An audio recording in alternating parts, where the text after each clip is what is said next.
Hello friends, hello students. Welcome you on my YouTube channel Apni English by Sarath Dikshit. I am your motivator, I am your teacher, I am your friend.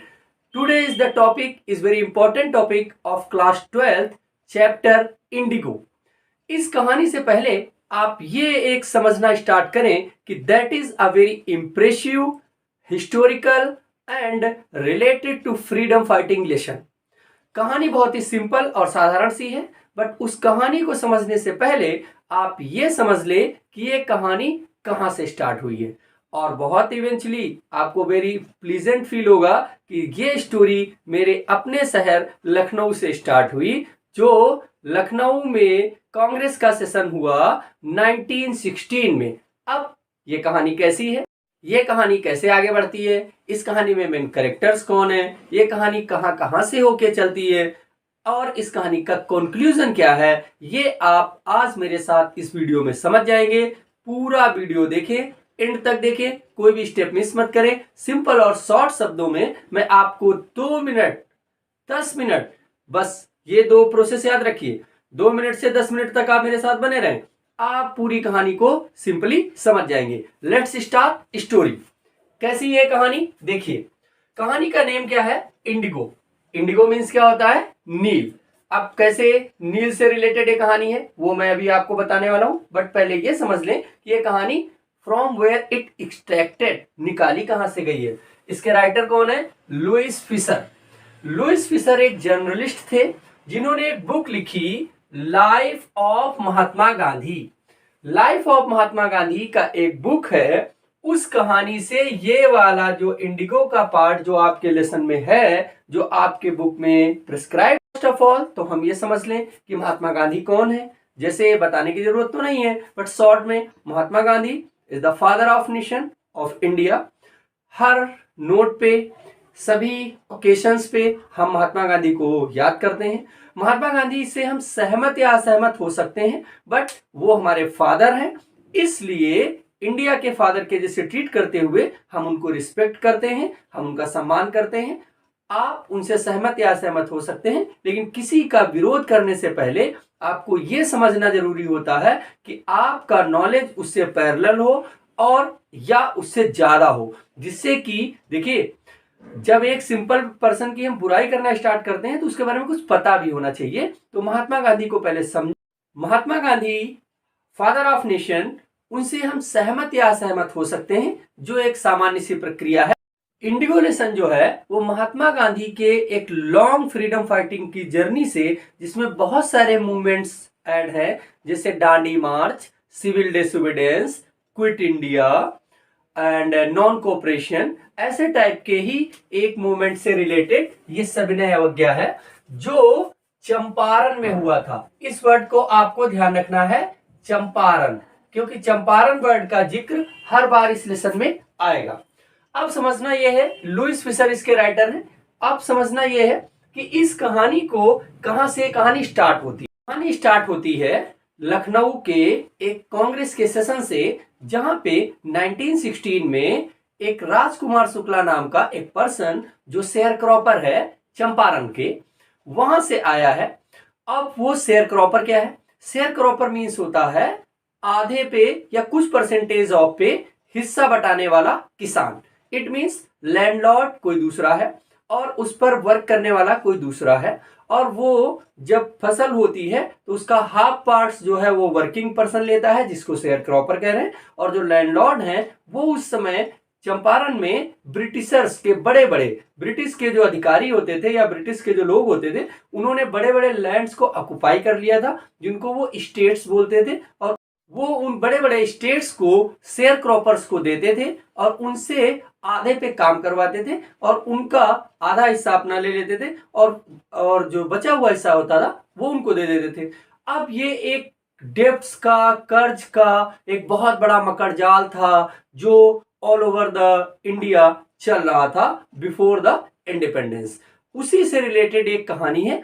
कैसे कैसे कहानी आगे बढ़ती है, अभी 1 minute में आपको मैं समराइज कर दूंगा इजिली और बहुत ही सिंपली।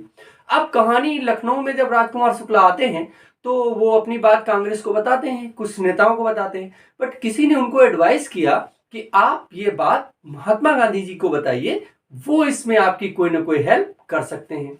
कैसे भी करके राजकुमार शुक्ला जो हैं वो महात्मा गांधी से मिल लेते हैं। अब महात्मा गांधी चंपारण को इससे पहले कभी जानते नहीं है, या इतना ग्लोबलाइजेशन नहीं था, इतना चीजें फॉरवर्ड नहीं थी, तो वो कहाँ है, कैसे वहां जाना है, इस तरीके की कोई भी आइडिया महात्मा गांधी के पास नहीं थे। तो लेकिन फिर भी फोर्सफुली राजकुमार शुक्ला बहुत फोर्स करते हैं और महात्मा गांधी जी के साथ जहां जहां भी वो जाते हैं, उनके दूसरे जहां भी प्रोग्राम्स होते हैं वो साथ साथ ही जाते हैं, जब तक पीछा नहीं छोड़ते हैं। अल्टीमेटली महात्मा गांधी को क्या फोर्सफुली, या ये कह सकते हैं कि बाध्य कर देते हैं राजकुमार शुक्ला कि आप मेरी मदद करें और आप चंपारण चल के किसानों की प्रॉब्लम्स को देखें। तो महात्मा गांधी उनसे प्रॉमिस करते हैं कि दिस स्टेट में इस प्रकार से हमको कोलकाता, उस समय इसको कलकत्ता कहते थे, तो वहां पहुंचना है, आप मुझसे वहां आके मिलो और वहां से हम आपके साथ चंपारण चलने के लिए रेडी हैं। ये प्रॉमिस के साथ राजकुमार शुक्ला चंपारण लौट जाते हैं और महात्मा गांधी अपने में बिजी हो जाते हैं।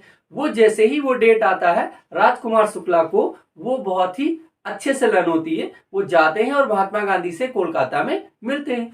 फिर महात्मा गांधी भी अपने प्रॉमिस को कंप्लीट करते हैं और राजकुमार शुक्ला और महात्मा गांधी दोनों लोग पटना जाते हैं, कोलकाता टू पटना। पटना में देखिए, Patna is the capital of Bihar.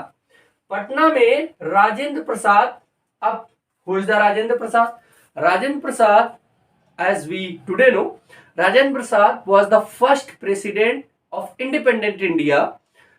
वो ही राजेंद्र प्रसाद ये हैं। तो ये पटना में रहते थे और उस समय ये एज अ लॉयर वर्क करते थे। तो इनके घर पे राजकुमार शुक्ला और महात्मा गांधी जाते हैं। वहां राजकुमार शुक्ला को और महात्मा गांधी जी को राजेंद्र प्रसाद तो नहीं मिलते हैं, उनके घर में जो सर्वेंट्स होते हैं। एक्चुअली क्या है, राजकुमार शुक्ला चंपारण से पटना में राजेंद्र प्रसाद से बहुत बार अपने एरिया के लोगों की कंप्लेंट्स लेके आप मेरी मदद करें ऐसे करके आ चुके होते हैं। तो जो सर्वेंट्स हैं वो ऑलरेडी राजकुमार शुक्ला को जानते हैं, लेकिन अब सर्वेंट्स फिर भी वही झुल्लाते हैं, कहते हैं सोचे फिर यही प्रॉब्लम लेके आया होगा। और वो सर्वेंट जो है महात्मा गांधी को नहीं जानते हैं। क्यों? महात्मा गांधी उस समय तक इतने ज्यादा फेमस नहीं थे जैसे कि वो बाद में हुए और जब उनके आंदोलन और ज्यादा बढ़े। पटना से महात्मा गांधी और राजकुमार शुक्ला मुजफ्फरपुर जाते हैं। मुजफ्फरपुर में जेबी कृपलानी नाम के एक पर्सन रहते हैं, वो टीचर होते हैं और वहां वो पहले महात्मा गांधी जी से मिल चुके होते हैं और वो महात्मा गांधी को जानते हैं। इसलिए महात्मा गांधी जी उनको एक लेटर सेंड करते हैं कि आप हमको मिले और मुजफ्फरपुर में मिले और जिससे कि आप वहां की प्रॉब्लम्स क्या हैं वो मुझे बताएं, फिर हम देखते हैं कि हम लोग मिलके क्या कर सकते हैं। उसके बाद क्या होता है, अब समस्या ये है कि प्रॉब्लम क्या थी, वहां पे जाना क्यों था, उसको समझना है। एक्चुअली क्या था कि ब्रिटिश फार्मर्स थे। मैंने बताया कि ब्रिटिश फार्मर्स ने बड़े बड़े लैंड्स को ऑक्युपाई कर लिया था और उन्होंने इंडियन फार्मर्स को, जो शेयर क्रॉपर बोले जा रहे थे, उनको फोर्स किया था कि वो अपनी लैंड पर 15% इंडिगो ग्रो करेंगे और वो इंडिगो जो एक कैश क्रॉप होगी, मतलब जिसका पैसा मिलता होगा, तो वो इन्हीं को बेचेंगे। और ये उस इंडिगो को ब्रिटेन भेजते थे। नील की खेती, इसका जिक्र आपने हिस्ट्री के बुक्स में, हिंदी मीडियम के स्टूडेंट्स ने नील और जो इंग्लिश मीडियम के स्टूडेंट्स हैं उन्होंने इंडिगो फॉर्म में सुना होगा। तो 15% पे लैंड पे उनको इंडिगो ग्रो करना होता था और वो as a dept, as a किराया समझ लो, इन्हीं को बेच देना होता था। अब समझिए प्रॉब्लम क्या थी, तो उनको फोर्स किया जाता था, तो वो धान नहीं बो पा रहे थे, means rice, wheat, any other crop नहीं ग्रो कर पा रहे थे। उसकी वजह से उनको प्रॉब्लम्स फेस हो रही थी। अब अपनी वो प्रॉब्लम्स को ले लेके जब वो लॉयर्स के पास जाते भी थे तो वो उनसे बड़ी बड़ी फीस मांगते थे, जो बेचारे उन किसानों के पास नहीं होती थी। तो महात्मा गांधी ने जब ये प्रॉब्लम देखी तो उन्होंने पहले तो ये कहा, फर्स्ट महात्मा गांधी जी जब मुजफ्फरपुर में जीबी कृपलानी से मिलते हैं, सारी प्रॉब्लम्स को समझते हैं, तो बाद में वो किसानों से कहते हैं कि तुमको अदालतों में नहीं जाना चाहिए। क्यों? क्योंकि ऐसी अदालतों का कोई फायदा नहीं है जो आम जनता को न्याय ना दे सके, because law is a blind, वो एविडेंस देखता है, सबूत देखता है, और सबूत जो होते हैं वो ऑल टाइम अमीरों के पास ही होते हैं। वो सारे सबूतों को मॉडिफाई कर लेते हैं, और फंसता कौन है? गरीब। और इस लिहाज से ये कहा जा सकता है कि हमेशा अमीर के हाथ की लाठी बनता है कानून, और जो गरीब होता है वो बेचारा क्या करता है? फिर सड़क पे उठा के पत्थर उठाता है और जाके अमीर को मार देता है, और इस तरीके से ये कॉन्फ्लिक्ट चलता रहता है। अब ये कहानी आगे बढ़ती है, तो महात्मा गांधी जी जो हैं वो मोतीहारी जाते हैं। क्यों? मोतीहारी में डिविजनल ऑफिस होता है ब्रिटिश कमांडेंट या ब्रिटिश अधिकारी का, तो उससे वो मिलने की कोशिश करते हैं। वो इनसे मिलने से इनकार कर देता है और नहीं मिलता है, बहाने बनाता है। वही टाइम पे बहुत सारे जो लॉयर्स हैं, बहुत सारे फार्मर्स हैं, वो इनको वेलकम करने के लिए आते हैं, तो इनकी पॉपुलैरिटी थोड़ी बढ़ने लगती है वहां पे। अब जो ब्रिटिश के अधिकारी हैं वो परेशान होने लगते हैं। तभी इनको पता लगता है कि पास के ही एक जगह पर ब्रिटिश पुलिस ने एक किसान को बहुत ज्यादा टॉर्चर किया है, मारा है। महात्मा गांधी उस किसान से मिलने जाना चाहते हैं। जब ये जा रहे होते हैं तभी ब्रिटिश पुलिस का जो डिस्ट्रिक्ट ऑफिसर है उसका एक नोटिस आता है कि आप वहां नहीं जा सकते हैं, यू आर आउटसाइडर, आप वहां जाके माहौल को खराब करेंगे, इसलिए आप यहां से वापस लौट जाएं। ये उस नोटिस पर साइन तो कर देते हैं लेकिन उसकी बात नहीं मानते हैं। इसी को बोलते हैं सविनय अवज्ञा, सिविल डिसओबीडियंस, कि हम कानून का पालन तो कर रहे हैं, नोटिस में हमने साइन तो कर दिया, लेकिन हम विनय के साथ अवज्ञा करेंगे, मतलब आपके आदेश को नहीं मानेंगे। और महात्मा गांधी वहां जाते हैं। अगले दिन कोर्ट से इनको सम्मन आ जाता है, कोर्ट में इनकी पेशी होती है। इतनी पब्लिक वहां इकट्ठी हो जाती है, इतने किसान वहां इकट्ठे हो जाते हैं कि ब्रिटिश ऑफिसर्स को इन महात्मा गांधी से रिक्वेस्ट करना पड़ता है कि प्लीज कोऑपरेट करवा के इस पब्लिक को शांत करवाइए, वरना यहाँ पे दंगे फसाद होने का चांस है। तो महात्मा गांधी जी पब्लिक को एड्रेस करते हैं। सभी वहां जाके महात्मा गांधी को ये एडवाइस करते हैं कि आप जो है अगर चले गए, आपने एक यहाँ पे जगह दिया और आप जेल चले गए, तो क्या हो जाएगा कि फिर इन किसानों का क्या होगा। लेकिन बाद में ये वकीलों को एड्रेस करते हुए कहते हैं कि अगर मैं चला जाऊं तो आप लोग को इसकी मसाल को जिंदा रखना है। तो वहां पे भी कुछ पैट्रियोटिक टाइप के लॉयर्स होते हैं जो कहते हैं ओके, अगर आप जेल चले भी गए फिर भी हम इस मसाल को, इस आंदोलन को बुझने नहीं देंगे। वहीं से महात्मा गांधी कहते हैं आज से समझ लीजिए हमने हाफ बैटल को जीत लिया है। क्यों? कम से कम मेरे ना होने के बाद जो है बहुत सारे लोग इस आंदोलन को आगे बढ़ाते रहेंगे। ऐसा ही होता है। फिर ब्रिटिश का जो वहां का अधिकारी सबसे बड़ा होता है वो महात्मा गांधी से एक पैक्ट करता है कि क्या करना है कि आपको शेयर क्रॉपर्स की भी प्रॉब्लम सोचनी है और जो ब्रिटिश लैंडलॉर्ड्स हैं उनकी भी प्रॉब्लम्स, और एक बीच का रास्ता निकालना है। इसी दौरान जर्मनी में एक सिंथेटिक इंडिगो बना ली जाती है। अब ब्रिटिश में, फ्रांस में या दूसरी जगह जहां पे इंडिगो का जरूरत होता है वो जर्मनी से सिंथेटिक वाली इंडिगो जो आती है उससे काम कर लेते हैं। तो ब्रिटिश जो लैंड ओनर्स हैं उनको एक मौका मिल जाता है कि हम एहसान भी कर दे रहे हैं कि हम चलो तुमको फोर्सफुली छोड़ दे रहे हैं, लेकिन इसके बदले में तुम एक पैक्ट साइन करो और कुछ हमको इसकी भरपाई दो। तो बेचारे कुछ किसान नासमझ होते हैं, वो तो कर देते हैं उस पर साइन और मान लेते हैं। क्यों? क्योंकि गरीब जल्दी चीजों को एक्सेप्ट कर लेता है, मान लेते हैं और वो साइन कर भी देते हैं। लेकिन जब उनको ये बात पता लगती है कि ये हमारे साथ धोखा हो रहा है तो वो भी सब महात्मा गांधी से अपनी निवेदन करते हैं। अब क्या होता है, एक कॉम्प्रोमाइजिंग एक पैक्ट आता है कि कुछ पैसा अब लैंड ओनर्स जो है वो उन किसानों को वापस करेंगे जिनसे उन्होंने पैसा लिया है एज अ कंपनसेट, मतलब भरपाई के। अब लैंड ओनर और शेयर क्रॉपर्स के बीच में महात्मा गांधी जी समझौता करवाते हैं, किसानों के रिप्रेजेंटेटिव बन जाते हैं महात्मा गांधी, और वो एक पैक्ट पर साइन करवा लेते हैं कि जो महात्मा गांधी जी कहेंगे मैं बात मान लूंगा। तो लैंड ब्रिटिश जो है वो सोचते हैं कि ये जब मैं इनसे 100% की मांग ये करेंगे तो हम उसको रिजेक्ट कर देंगे, यहां से मामला बिगड़ जाएगा। लेकिन महात्मा गांधी यहां तक मान जाते हैं कि आप 25% वापस कर दीजिए। क्यों? क्योंकि something is better than nothing. कम से कम एक लकीर खींच गई कि इसके बाद किसानों को कुछ नहीं देना है, लैंड ओनर्स जो हैं उनको देना है, और वो भरपाई ब्रिटिश जो है वो इंडियन शेयर क्रॉपर्स को देंगे, तो कम से कम आज से हमको तो देना नहीं पड़ेगा। लेकिन कुछ लोग इसको इस तरीके से भी ट्रीट करते हैं कि महात्मा गांधी ने पूरा न्याय नहीं किया, लेकिन उनका जो नजरिया था वो ये था कि आज के बाद कम से कम हमको कुछ नहीं देना है, आज से हमको रिटर्न मिलना है। वो कितना था? 25%।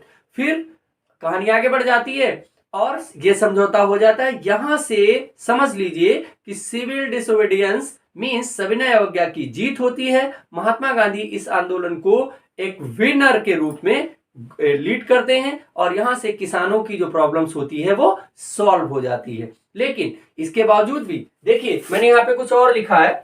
क्या लिखा है? Many social reformers happened there after that.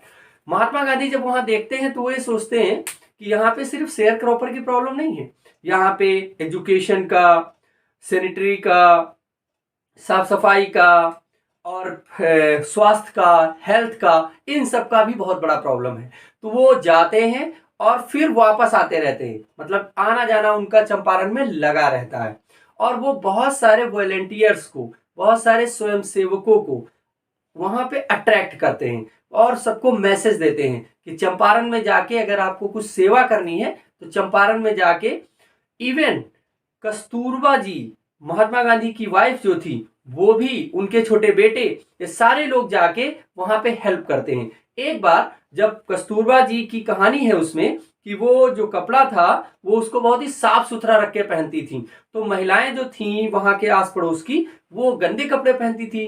तो उन्होंने उनसे पूछा कि क्या आप ऐसे कपड़े डेली, आपके पास ज्यादा कपड़े हैं? उन्होंने कहा नहीं, बस हमारे पास सोच होनी चाहिए कि हम साफ सफाई रख सकते हैं, तो हम यही कपड़ा धुलते हैं और साफ करके पहनते हैं। तुमको भी यही प्रोसेस अपनाना है। एजुकेशन का, हेल्थ का, सैनिटरी का, इस तरीके के बहुत सारे रिफॉर्म्स वहां पे महात्मा गांधी के प्रयासों से चंपारण में होते हैं और इस कहानी को इसी तरीके से एंडिंग मिल जाती है। This is the story that help you to make questions. क्या क्या क्वेश्चन आपको समझने हैं? कांग्रेस का सेशन कहां हुआ, कब हुआ, महात्मा गांधी से मिलने कौन आया, और महात्मा गांधी कलकत्ता से पटना कब पहुंचे, किसके घर में रुके, मोतिहारी और मुजफ्फरपुर में उनको कौन मिला, उन्होंने सिविल डिसोबीडियंस के कौन कौन से नियम को फॉलो किया, कौन कौन से नियम को तोड़ा, उनको जेल जाने से कैसे बचे, और कैसे और कितने परसेंटेज पर ब्रिटिश जो शेयर लैंड ओनर्स थे उन्होंने शेयर क्रॉपर्स को पैसे देने के लिए राजी हो गए। और बाद में महात्मा गांधी और उनकी वाइफ कस्तूरबा जी और बहुत सारे वॉलंटियर्स ने वहां पे क्या क्या सामाजिक सुधार मीन सोशल रिफॉर्म्स किए।